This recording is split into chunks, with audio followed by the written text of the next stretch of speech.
it seems awful. And then it seems the same as always, and then it seems like there's just no other way, and I just... Listen, we got out of worse situations than this. Done plenty of bad things that we've all forgotten about. Don't take Dutch's patter about redemption too seriously. We're doomed. Just like every other creature on this rock. But unlike them, we'll go down fighting. Why did Hosea stay with Dutch van der Linde? Why did he continue to hang with the gang until the dying end? Especially when there's so much dialogue starting as early as a chapter of Colter showing he's far from ignorant. Listen. Try to stop Dutch getting all of you killed, because I'm about beginning to think he's finally lost his mind. And do what? If we stop doing this? I don't know. I never knew. Guess I could never figure that out, neither.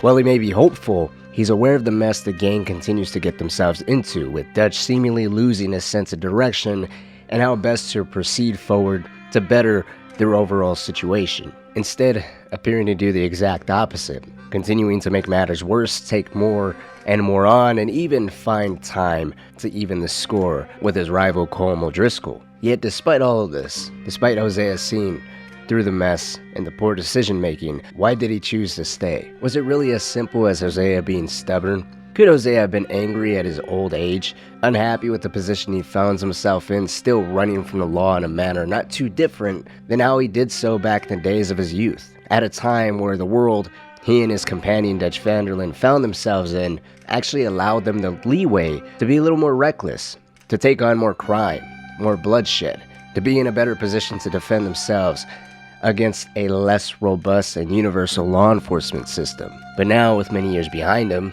the experience of life, love, and a taste of something outside of just relocating to camp, all being spoiled by the feeling of hopelessly stuck in a loop, withering away from some sort of sickness. Could Hosea have been experiencing a strong sense of being stuck between obligations the family he helped build to the many faces that now, under the collective brands as outlaws, identified universally as van der Linde gang members, a family is known for most of their lives, compounded by not being able to properly bear the idea of leaving his friend Dutch's side while finding the lure of the comfort of this life, and the fact that he's known it his entire life just led to a perfect mixture of Hosea being destined for just this and only this? It's a very complex answer. Hosea is not that much of a simple character. On the surface, he is, being seen as the counsel for the entire gang, for Dutch's voice of reason, for the logical side, for being credited as the most prudent member of the entire gang.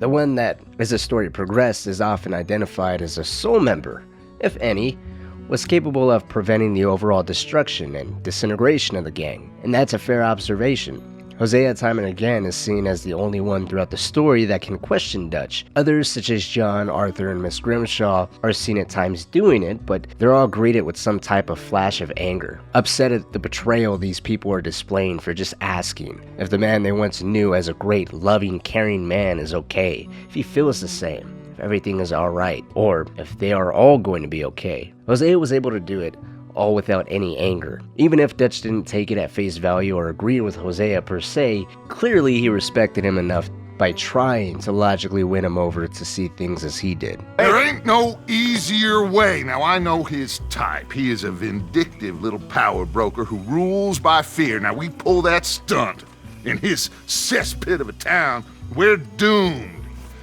You want to leave this place? Leave this country? We need that money. Just don't feel good, Dutch. This is it. This is the last job that we are ever going to pull. Before the year is out, we are going to be harvesting mangoes in Tahiti. Farmers. But we need seed capital, and we need to leave. You know it. I know it. Forgive me if I can't think too much about the mango harvest. This is it. There's no doubt that Hosea is the prudent patriarch of the gang. While Dutch is the figure and the overall leader, it's Hosea that's really the end-all be-all. At least when it comes to Arthur, that's how it appears to be. But with Hosea being the prudent patriarch of the gang, it may seem a bit contrary given his realization of the futility of the situation he and the entire gang are in, and how he himself continues to stick by. But another important part of Hosea is he's a father. Yes, he looks out for the gang's collective well-being, trying his best to ensure what the future holds in store for them as a group is overall better, with less threats of arrest or any other type of hardship such as a tragedy of experiencing the loss of one of the members. But Hosea also looks out for everyone on a very personal level. Hosea had a time where he was married to a woman by the name of Bessie. He and her broke off from the gang and disappeared for an unspecified amount of time. Even though he and Bessie were married and Hosea tried his best to separate himself from the criminal lifestyle, he slowly drifted back into it. There's no information about the two of them bearing a child, but Hosea had to have seen his relationship with Bessie mirrored in some ways with how he's seen John and Abigail's relationship, understanding the tolls and pressure of two opposing mentalities and how that could impact the overall health of their relationship, but also adding the dangers of bringing a child into everything. Never mind the fact that John, already confused on what it is he exactly wanted, decided to leave his wife, son, and the entire gang for a year to go find himself. Hosea and even later Arthur both told him to snap out of it, get his shit together, become an adult, and leave with his wife and son. The thing is, John, we all gotta die. I know that. I, of all people, know that. Excuse me? We all gotta die, but you got the chance to live.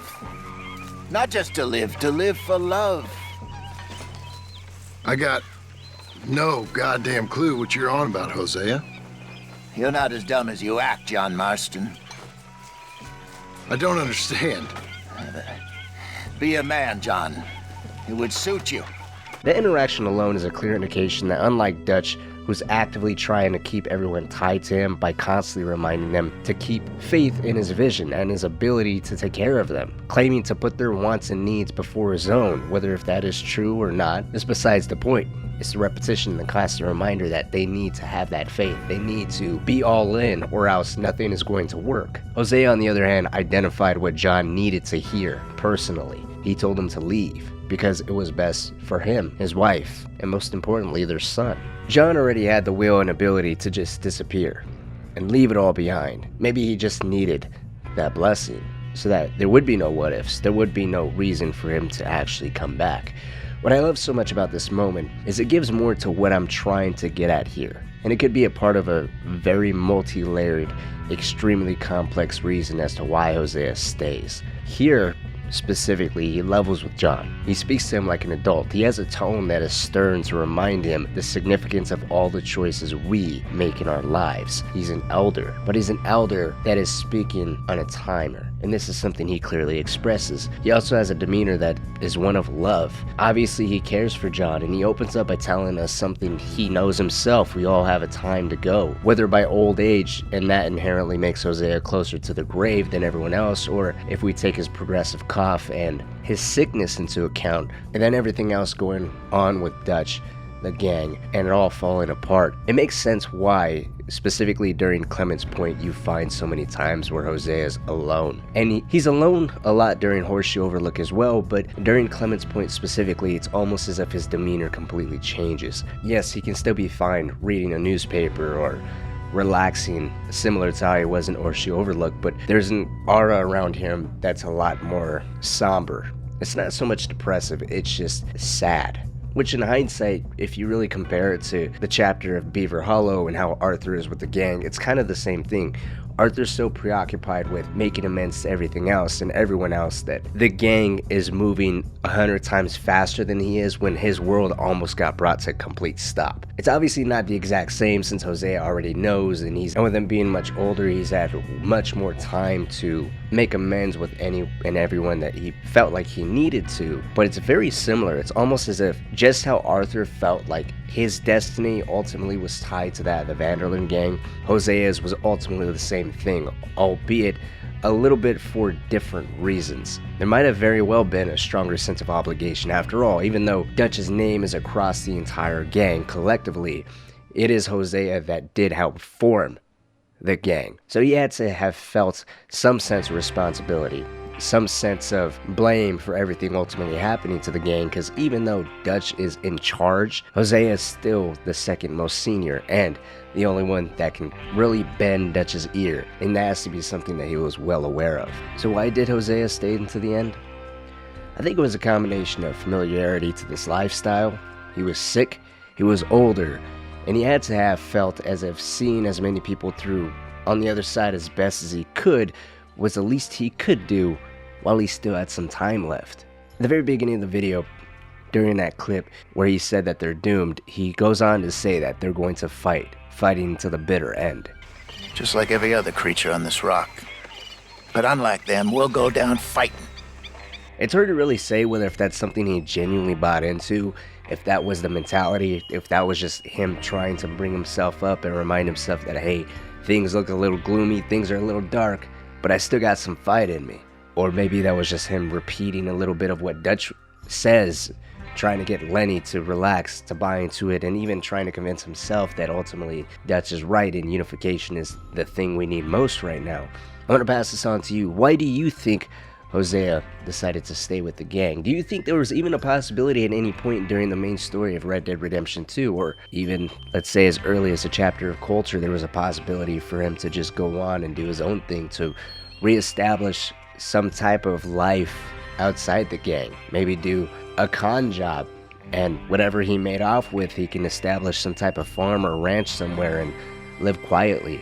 Or do you think his fate was ultimately sealed by continuing to stay with the Vanderland gang, and there was never any hope of getting out, especially not after everything they got involved with when it came to Clemens Point? I think Clemens Point was a major turning point, no pun intended, but if you really look at the trajectory and how the chapters are lined up and the story and everything, Clemens Point is a chapter where the gang ultimately, I don't think, ever really recovers. There's hope during the chapter of Saint Denis, but they get so involved with Bronte and everything else that they're almost too far gone for a number of different reasons at that point in time. But let me know what you think. This could be completely wrong. This is just my perception and my take on this. I'd love to hear your guys' take, so please add to it or correct me down in the comment section if you feel so. And like always, thank you so much for watching, and I'll see you all in the next video. Oh, happy Valentine's Day, by the way.